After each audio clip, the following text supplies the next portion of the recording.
Bonjour et bienvenue dans ce cours de biologie dédié au système nerveux. Commençons par le sommaire. Dans une première partie, nous étudierons toutes les généralités autour du système nerveux. Dans un second temps, nous verrons un des systèmes nerveux qui composent le corps humain, l'encéphale. Dans un troisième temps, nous étudierons le second centre nerveux du corps humain, la moelle épinière. Dans un quatrième temps, nous étudierons la notion de nerf. Dans un cinquième temps, nous étudierons un des deux tissus nerveux qui sont les neurones.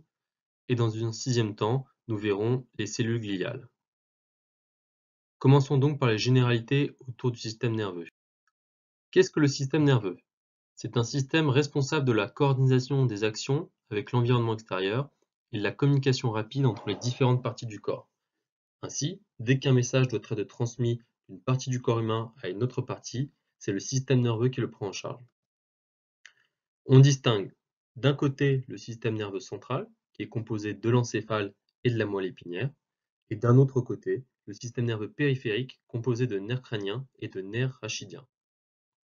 En termes de fonctionnement, on distingue le système nerveux cérébrospinal, qui est affecté à la vie de relation, et le système nerveux autonome, qui contrôle le fonctionnement des organes. Maintenant, étudions un des premiers centres nerveux, l'encéphale. Qu'est-ce que l'encéphale? L'encéphale, c'est un endroit du corps humain qui contient l'ensemble des centres nerveux qui sont situés dans la boîte crânienne, à savoir le cerveau, le cervelet et le tronc cérébral. Par ailleurs, il est composé de 4 cavités qu'on appelle les ventricules et dans lesquelles circule le liquide céphalorachidien.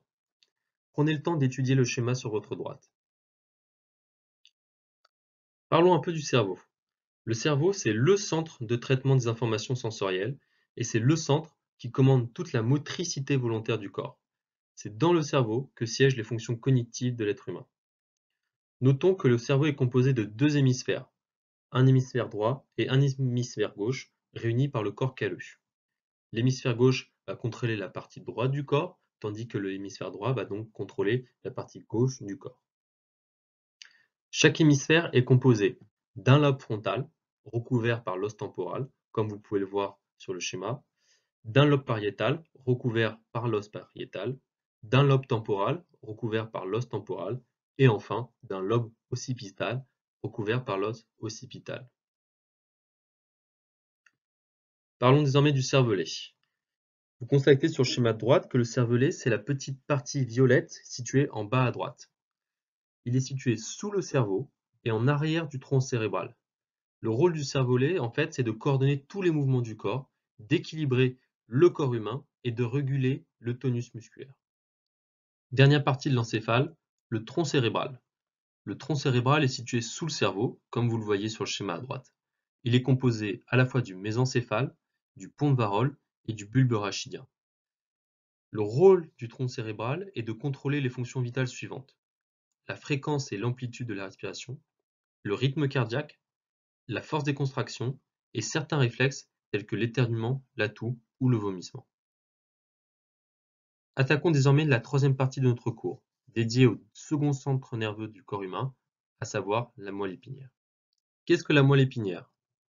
Comme vous pouvez le voir sur le schéma de droite, la moelle épinière est un centre nerveux qui se situe dans le canal rachidien de la colonne vertébrale. Elle va s'étendre du bulbe rachidien à la première vertèbre lombaire. Prenez le temps aussi d'observer cette coupe transversale de la moelle épinière.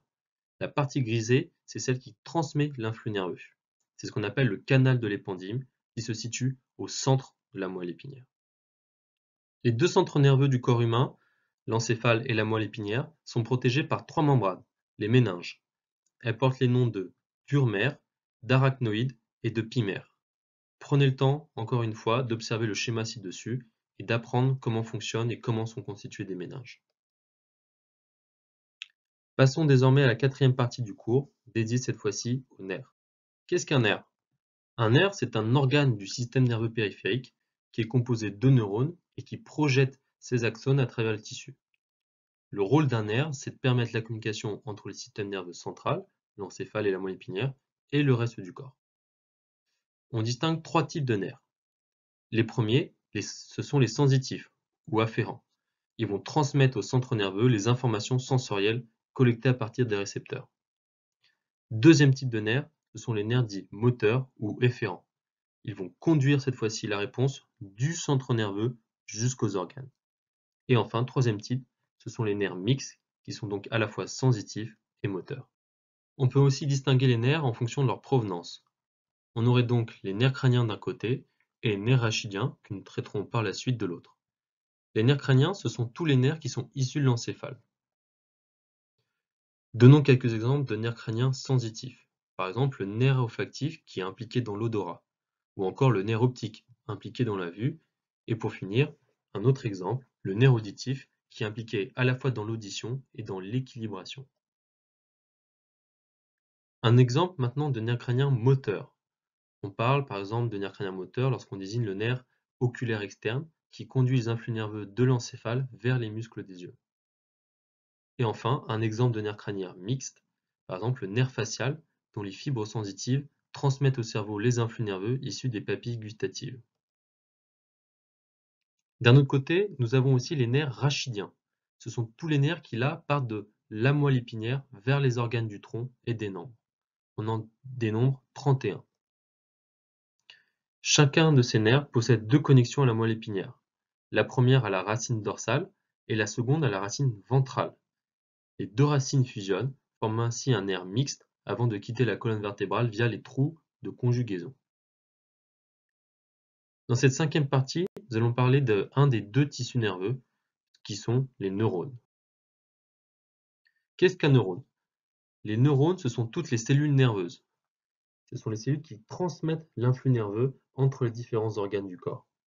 Ils sont composés à la fois d'un corps cellulaire, d'une ou deux dendrites, qui sont des prolongements filamenteux permettant de conduire l'influx nerveux, comme vous pouvez le voir sur le schéma ci-dessous, et d'un axone, prolongement du neurone qui conduit le signal électrique du corps cellulaire vers les zones synaptiques.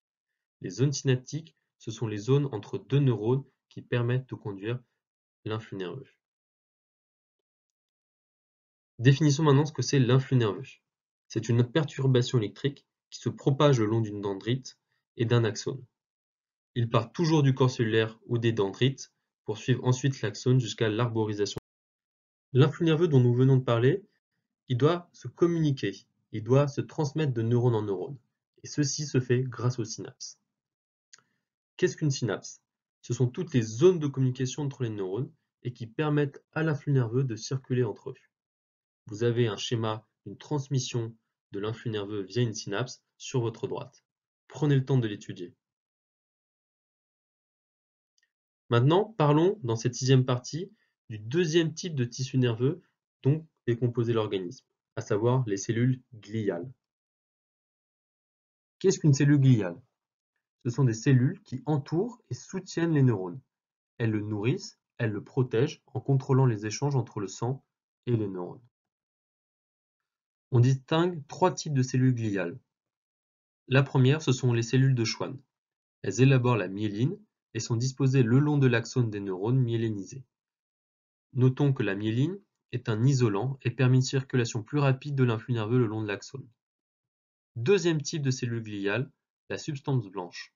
C'est la zone du tissu nerveux constituée par les axones recouverts de myéline, comme vous pouvez le voir sur le schéma à droite. Enfin, la substance grise est la troisième type de cellule gliale. C'est la zone du tissu nerveux qui est composée de corps cellulaires et de dendrites. Le système nerveux autonome régule tout le fonctionnement des organes et contrôle notamment les grandes fonctions vitales de l'organisme, comme par exemple la respiration ou la circulation du sang. Il est dit autonome car il n'est pas soumis à notre volonté. Au sein de ce système, on distingue deux sous-systèmes. Le système nerveux sympathique ou orthosympathique. En général, il va servir à augmenter la performance des organes en cas de stress ou de situation d'urgence. On distingue aussi le système nerveux parasympathique qui s'occupe des fonctions de base de notre corps humain. Merci d'avoir regardé cette vidéo sur le système nerveux. Si vous avez des questions ou des remarques, n'hésitez pas à nous envoyer un mail ou à nous contacter directement depuis la plateforme Prep Academy via le chat. N'hésitez pas non plus à liker notre page Facebook ou à nous suivre sur Twitter. On met souvent à disposition de nouvelles vidéos et des promotions. À bientôt sur Prep Academy.